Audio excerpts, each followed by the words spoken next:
बहुत समय पहले खुशहालपुर नाम का एक गांव था, जिसमें सभी लोग काफी खुश रहते थे। उसी गांव में दो दोस्त राहुल और रोहन भी रहते थे, जो काफी अच्छे दोस्त थे। एक दिन राहुल रोहन से कहता है, अरे रोहन, क्या तुम्हें पता है, गांव के बाहर जो जंगल है न, वहाँ रात को एक चुड़ैल का साया मंडराता है। और जो भी रात को उस जंगल से गुजरता है, वह उसकी सिगरेट बनाकर पी जाती है।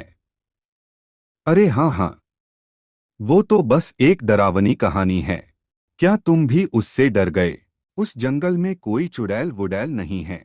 और ये बात साबित करने के लिए मैं अभी उस जंगल में जाकर मैं सिगरेट पीकर दिखाऊंगा। राहुल रोहन को बहुत रोकने की कोशिश करता है, लेकिन रोहन उसकी बात न मानते हुए उस जंगल में जाकर सिगरेट पीने लगता है। रोहन सिगरेट पीना शुरू ही करता है कि तभी सिगरेट की गंध सूंघकर चुड़ैल वहां आ जाती है और कहती है, या तो तुम बहादुर हो या बहुत बड़े नासमझ, कि ये जानते हुए भी यहाँ आ गए कि यहाँ एक चुड़ैल रहती है। अब मैं तुम्हें सिगरेट बनाकर पी जाऊंगी। बहुत मजा आएगा। वैसे भी एक नौजवान की सिगरेट बनाकर पिए हुए बहुत दिन हो चुके हैं। इतना कहकर चुड़ैल एक मंत्र पढ़ती है और रोहन को सिगरेट बना देती है और उसे पी जाती है। ये सब देखकर राहुल डर जाता है और गांव की तरफ भागने लगता है। राहुल डरा हुआ गांव पहुंचता है। तभी उसे डरा हुआ देखकर एक गांव वाला पूछता है, अरे राहुल, क्या हुआ? तुम इतने घबराए हुए क्यों हो? कोई भूत देख लिया क्या? अरे काका, भूत नहीं, चुड़ैल। वो भी सिगरेट पीने वाली चुड़ैल। वह मेरे दोस्त को मारकर उसकी सिगरेट बनाकर पी गई। राहुल की ये बात सुनकर सभी गांव वाले डर जाते हैं और वे और भी चौकन्ना हो जाते हैं। इस चुड़ैल ने पूरे गांव की नाक में दम करके रखा है। आज उसने हमारे गांव के एक और आदमी को मार दिया। ऐसे तो ये हमारे पूरे गांव को खत्म कर देगी। हाँ बेटा, हमें कुछ तो करना होगा, वरना ये हमें जिंदा नहीं छोड़ेगी।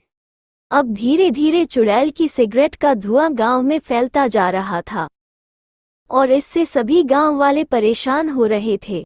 अरे इस चुड़ैल ने भी पूरे गांव की नाक में दम करके रखा है। अब चुड़ैल अपना शिकार ढूंढते ढूंढते गांव में आ गई थी और एक घर का दरवाजा खटकाने लगती है। दरवाजे खटकने की आवाज सुनकर धीरज अपनी पत्नी से कहता है, अरे बाप रे, ये कौन इतनी रात को दरवाजा बजा रहा है?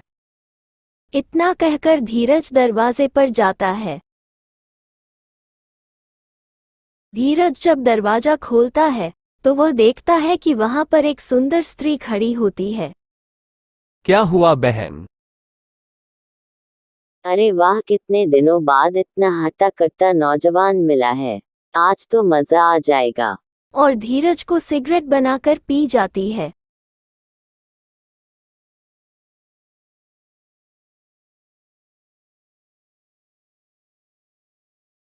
अब धीरे धीरे चुड़ैल का आतंक बढ़ता जा रहा था और वो सबको सिगरेट बनाकर पी रही थी। चुड़ैल से तंग आकर सभी गांव वाले आपस में बात करते हैं। अरे सभी को सरपंच जी के पास जाना चाहिए, वे ही हमारी समस्या को दूर करवा सकते हैं।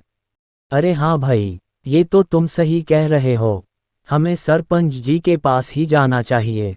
उसके बाद सभी गांव वाले सरपंच के पास जाते हैं।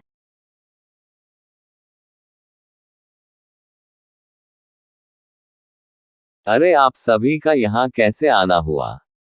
सरपंच जी, गांव में चुड़ैल का आतंक बढ़ता जा रहा है। अब तो वह गांव में भी आ चुकी है और एक एक करके सभी को मार रही है। चुड़ैल से बचने के लिए हमें कल ही एक तांत्रिक को बुलाना होगा। अगले दिन सरपंच और गांव वाले तांत्रिक के पास जाते हैं और उसे अपनी सारी परेशानी बताते हैं। बाबा, हमारे गांव को एक सिगरेट पीने वाली चुड़ैल ने परेशान करके रखा है।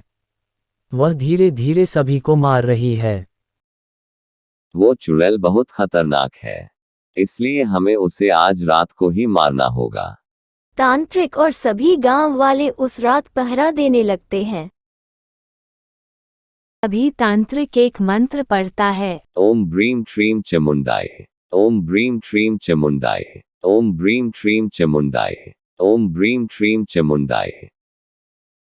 तभी वहां चुड़ैल आती है और कहती है, ए सरपंच, तू मुझे मारेगा? तेरी इतनी हिम्मत? और चुड़ैल को मार देता है। उसके बाद पूरा गांव चुड़ैल से मुक्त हो जाता है और सभी खुशी खुशी रहने लगते हैं।